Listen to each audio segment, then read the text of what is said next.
नमस्कार मित्रों, बायोलॉजी की ऑनलाइन क्लासेज में आपका स्वागत है। मैं स्वागत करता हूं आपका मेरे चैनल बायोलॉजी बाय मुकेश महिला पर। देखो जी दोस्तों, अपनी जो बातें हो रही हैं इस चैनल के ऊपर, उसके अंदर सारे वीडियो लगभग जो सारे कंपटीशन में जेट के हिसाब से, आईसीआर के हिसाब से और मेडिकल के हिसाब से और यूपीएससी आरपीएससी के हिसाब से ऐसे ही वीडियो मैं आपके लिए डाल रहा हूँ। बहुत अच्छे छोटे छोटे, लेकिन वो उस टॉपिक को, उन क्वेश्चनों को क्लियर करें। बहुत अच्छे लग रहे हैं आपको, आपके कमेंट्स, आपका लाइक, आपके व्यूज, बहुत अच्छा सपोर्ट आ रहा है, उसके लिए आपको धन्यवाद। देखो आज अपन एक टॉपिक शुरू करेंगे, बहुत ही इंटरेस्टिंग और बहुत ही गजब का और बहुत ही अच्छा टॉपिक है, जिसको बोलते हैं अपन इवोल्यूशन। इवोल्यूशन और इवोल्यूशन को कहा जाता है विकास। देखो विकास क्रम आती है ना, उसमें दो पढ़ते हैं, एक तो डेवलपमेंट और एक इवोल्यूशन, दोनों आती है ना। तो डेवलपमेंट तो क्या है, आपका जीरो से लेकर एंड तक, किसके आधार पर, वृद्धि के आधार पर, मतलब उसके ग्रोथ के जो चेंजेस होते हैं वो तो है डेवलपमेंट। अब इसके निर्माण, उत्पत्ति, निर्माण क्या बोलते हैं इसको, उद्भव, निर्माण उद्भव का विकासीय प्रक्रम क्या कहलाता है, इवोल्यूशन कहलाता है। ऐसा कि ऐसा चेंजेस जिसमें निर्माण कैसे हुआ, इसकी उत्पत्ति कैसे हुई, किस प्रकार से जीव आए, तो वो सारी चीजों का एक अध्ययन किया जाता है। वो अध्ययन किसमें होता है, इवोल्यूशन में होता है। किसमें होगा, इवोल्यूशन में। देखो जी मित्रों, थोड़ा सा ध्यान दो, बहुत ही इंटरेस्टिंग टॉपिक है। और ये टॉपिक कौन सा है कि अपने आप में ये डाउटफुल है, हर चीज को हर जगह क्लियर नहीं किया जा सकता कि सबसे पहले ये पृथ्वी कैसे बनी, ब्रह्मांड कैसे आया, कौन सा जीव सबसे पहले आया, ये सारी चीजें अपने दिमाग में आती है। अपन यही सोचते हैं कि सबसे पहले कौन सा जीव आया होगा, उसकी उत्पत्ति कैसे हुई होगी, किस प्रकार से ये पृथ्वी बनी होगी। आज भी अपने सामने डाउट है, इतने बड़े वैज्ञानिक होने के बाद भी अपन यही सोचते हैं बार बार कि मुर्गी आई, अंडा आया। वैज्ञानिकों ने हालांकि कुछ एक साल पहले इसका तर्क दिया कि साहब मुर्गी पहले आई थी, क्योंकि मुर्गी के अंदर क्या होता है, आंतरीय कैल्शियम ग्रंथियां होती है, और ये कैल्शियम ग्रंथियां यहाँ से कैल्शियम प्रोवाइड करवाएगी, और कैल्शियम कहाँ तक चला जाएगा, आपके एग के चारों तरफ चला जाएगा, जिससे कैल्शियम कार्बोनेट का आवरण बनता है। लेकिन फिर मित्रों दिक्कत क्या कि वो मुर्गी कहाँ से आई, भाई अंडे से ही तो बनती है, तो वो मुर्गी सबसे पहले कहाँ बनी होगी। बहुत सारे मनुस्मृति वगैरह, पूरे आध्यात्मिक धार्मिक ग्रंथ जो ये कहते हैं साहब ब्रह्मा विष्णु महेश ये सृष्टि के रचयिता है, यही निर्माण करता है और इन्होंने ही बनाया है, मनु नाम का व्यक्ति मनुष्य बना है। तो ऐसी बहुत सारी समस्याएं हैं अपने सामने, लेकिन साइंस एक सटीक लाइन के ऊपर जाती है और सटीक लाइन के ऊपर जाकर इवोल्यूशन को पूरा समझाती है। अपन उन्हीं सिद्धांतों के आधार पर, उन्हीं चीजों के आधार पर सबको क्लियर करने की कोशिश करेंगे। इनमें से सबसे पहला अपन को देखना है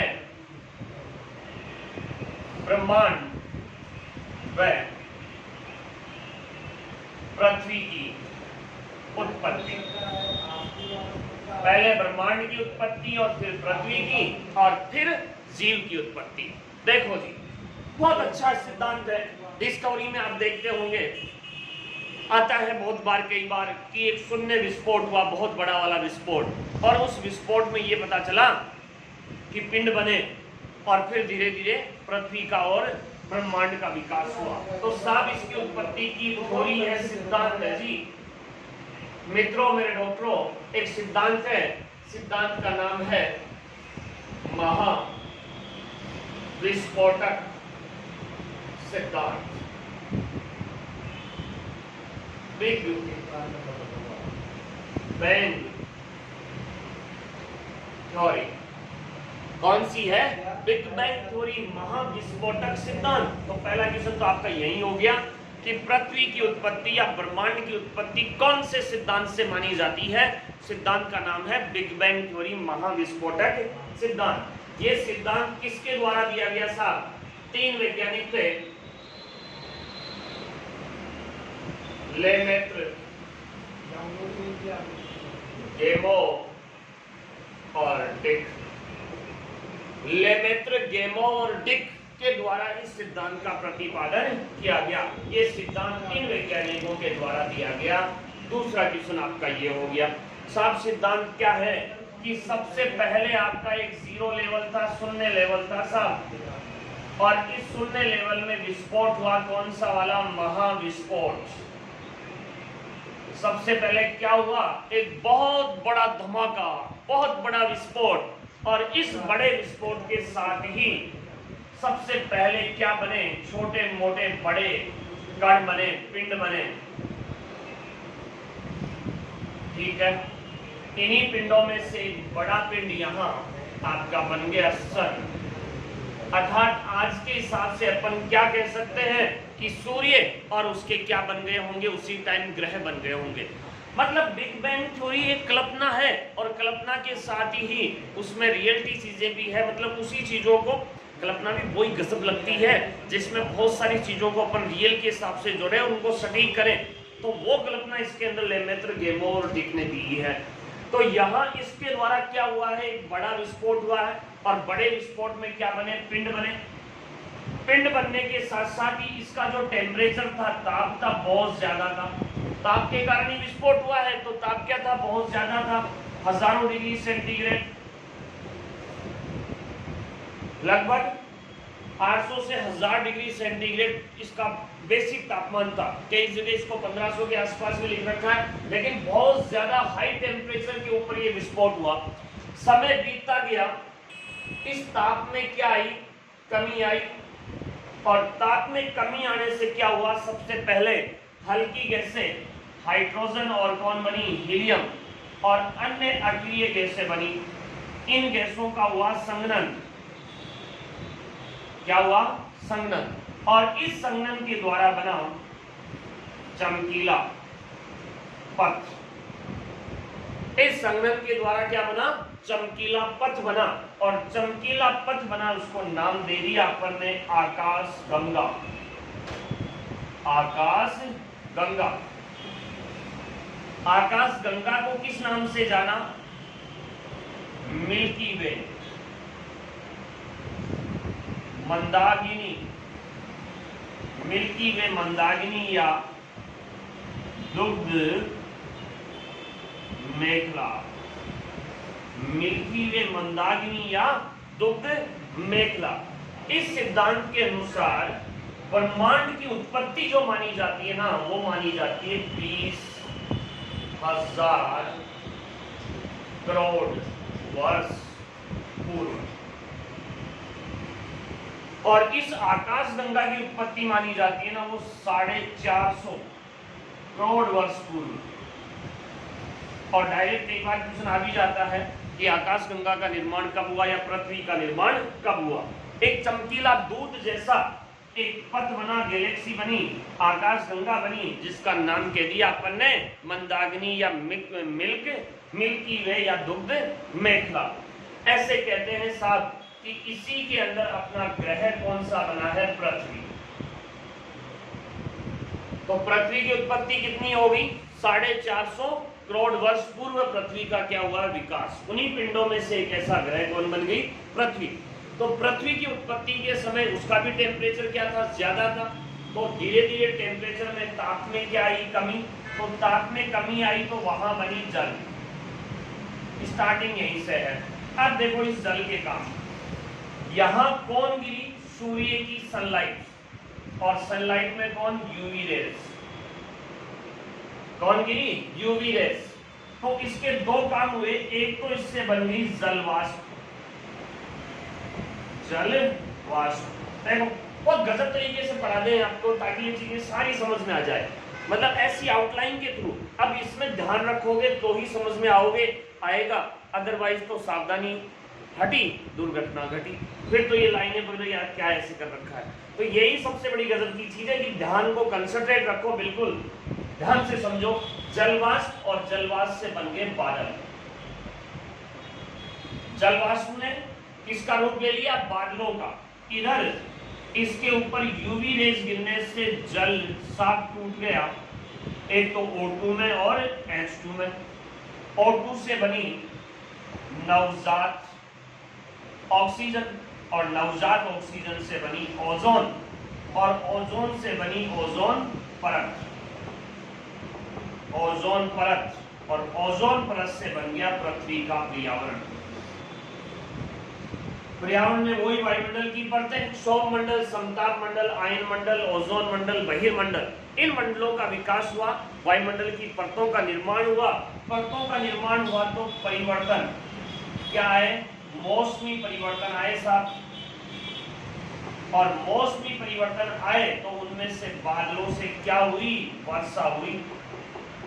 बादल क्या करते हैं, वर्षा करेंगे, और बादल वर्षा करेंगे, बहुत ज्यादा हुई वहां तो महासागर और सागर और अन्य पृथ्वी का धरातल, पर्वत, मैदान, पठार, ऐसे क्षेत्र बन गए, अर्थात इस पृथ्वी की क्या होगी, उत्पत्ति होगी, पृथ्वी का निर्माण हो गया। दोबारा समझ लो एक बार फटाफट, सिद्धांत कौन सा, महाविस्फोटक सिद्धांत, बिग बैंग थ्योरी दिया किसने, लेमेत्र, गेमो और डिक के द्वारा दिया गया। 20,000 करोड़ वर्ष पूर्व का माना जाता है ब्रह्मांड, किसके द्वारा हुआ, महाविस्फोट के द्वारा। तापमान बहुत अत्यधिक था, कमी हुई, कमी से संघनन हुआ, संघनन के द्वारा गैसों के द्वारा चमकीला पथ बना, चमकीले पथ को अपन ने क्या नाम दे दिया, मिल्की वे या मंदाकिनी या दुग्ध मेखला। इसके बाद इसी आकाशगंगा में किसकी उत्पत्ति मानी जाती है, पृथ्वी की उत्पत्ति मानी जाती है। तो पृथ्वी की उत्पत्ति कब मानी जाती है, मतलब टाइम पूछ ले तो टाइम आपके यहाँ लिखा हुआ है, कितना टाइम, 450 करोड़ वर्ष पूर्व पृथ्वी की उत्पत्ति मानी जाती है। अब उस उत्पत्ति के समय पृथ्वी के ऊपर एक तो गैसें और एक क्या हो गया, जल। इनमें से जल के ऊपर क्या गिरी, सूर्य का प्रकाश। अब सूर्य का प्रकाश गिरा तो जलवाष्प में तो बादल बने, बादलों से तो वर्षा हुई, और इधर नवजात ऑक्सीजन से ओजोन परतें अर्थात वायुमंडलीय परतों का क्या हुआ, विकास, और पृथ्वी के ऊपर मौसमी परिवर्तन शुरू हुए। मौसमी परिवर्तन के कारण अत्यधिक वर्षा हुई, जहां वर्षा ज्यादा हुई गड्ढे बन गए, गड्ढों ने तो बड़े महासागर ये जो आजकल दिख रहे हैं उनका रूप लिया होगा, और बाकी धरातल के ऊपर मैदान, पर्वत और पठार बने होंगे। ऐसा सिद्धांत कौन सा है, बिग बैंग थ्योरी, महाविस्फोटक सिद्धांत। इसका स्क्रीनशॉट लेंगे एक बार आप।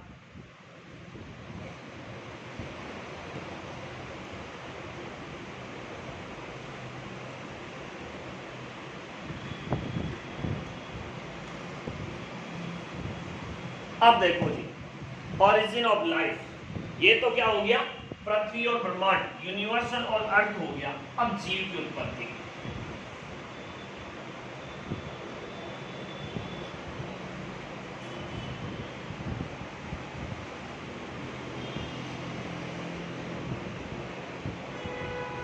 बायोलॉजी को पढ़ने का तरीका ऐसे अपनाओ, बिल्कुल आउटलाइन से, ताकि चीजें क्लियर हो जाए, भूलो नहीं, और बहुत दिमाग में आपके कंसेप्ट बैठ जाए। कंसेप्ट बैठ गया, थोड़ी बैठ गई दिमाग में, फिर मामला सही है, रटने की जरूरत ही नहीं है। देखो, जीव की उत्पत्ति, जीव की उत्पत्ति कब से मानी जाती है, 400 करोड़ वर्ष पूर्व, मतलब पृथ्वी के निर्माण के लगभग 50 करोड़ वर्ष बाद जीव की उत्पत्ति मानी जाती है। और जीव की उत्पत्ति के कुछ सिद्धांत है साहब। सिद्धांत, सबसे पहली बात थेलस ने कही, थेलस ने कहा कि जीव किसमें उत्पन्न हुआ, जल द्वारा। थेलस साहब कह रहे हैं कि सबसे पहला जीव किससे आया, जल से आया, जल से हुई है। दूसरा सिद्धांत एनाक्सीमेनीज, एनाक्सीमेनीज साहब कह रहे हैं कि जीव की शुरुआत किससे हुई है, वायु से हुई है। मतलब जीव किससे उत्पन्न हुआ है, वायु से हुआ है। अगला ब्रह्मांडवाद, ब्रह्मांडवाद, ब्रह्मांडवाद क्या कह रहा है, ये रिच्टर का था, रिच्टर द्वारा, रिच्टर द्वारा। और रिच्टर साहब क्या कह रहे हैं कि पृथ्वी पर उत्पत्ति, जीवन की उत्पत्ति ना तो जल से हुई है ना ही वायु से हुई है, डायरेक्ट जीव किससे बना है, ब्रह्मांड से बना है, ब्रह्मांड से। भाई ये रिच्टर दार्शनिक थे यूनानी, और यूनानी में धार्मिक भावनाएं बहुत ज्यादा थी उनके हिसाब से कहा कि ब्रह्मांड से जीव टपक गया और उसी के द्वारा जीवन की पहली शुरुआत हुई है। अगला चौथा, पैन स्पर्मिया सिद्धांत। स्पर्मिया या बीजाणु या स्पोर सिद्धांत। पैन स्पर्मिया बीजाणु स्पोर सिद्धांत, ये सिद्धांत दिया गया आपका। ये सिद्धांत किसके द्वारा दिया गया? ये दिया गया आर्नियस के द्वारा। आर्नियस के द्वारा कि ब्रह्मांड में क्या है? चमकीले कण,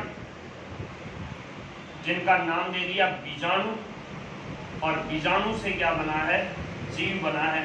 मतलब स्पोर से जीव की उत्पत्ति, बीजाणु से जीव की उत्पत्ति, पैन स्पर्मिया सिद्धांत। इसके बाद अगला सिद्धांत पांचवा, अरस्तु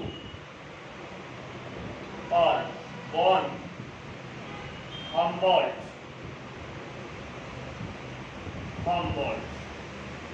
इन्होंने दिया स्वतः जननवाद। ये तो जान गए आप, स्वतः जननवाद यानी किसी से नहीं हुई भाई, अपने आप ही जीव उत्पन्न हुआ है। किससे हुआ है? कार्बनिक पदार्थों से, मतलब अशुद्धियों से, कीचड़ से, अपने आप ही स्वतः ही जो परिस्थितियां थी पृथ्वी की, ब्रह्मांड की, उससे किसकी उत्पत्ति हुई है? जीव की। अब देखो ये सिद्धांत भी फैले, सारे फैले लगभग। ये सिद्धांत इसलिए फैल हुआ कि वो स्वतः बना, तो पहले वाला कहां से आया? कार्बनिक पदार्थ कैसे बने? इसके बाद आया लुई पाश्चर साहब और रेड्डी साहब। ये कहा कि अपने आप नहीं बना, इन्होंने सिद्धांत दिया जीवात,